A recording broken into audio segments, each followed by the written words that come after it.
এত রক্ত, এটা আন্দোলন, এটা আন্দোলন।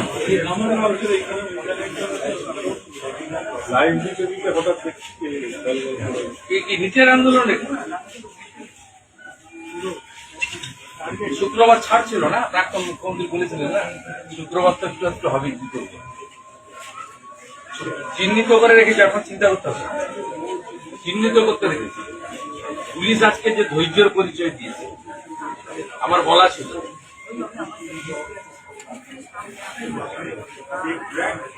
চিকিৎসা ঠিক হচ্ছে, এবার কিছু কই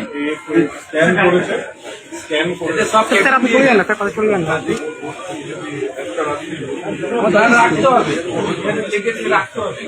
আর এত ব্লাড দিয়েছে,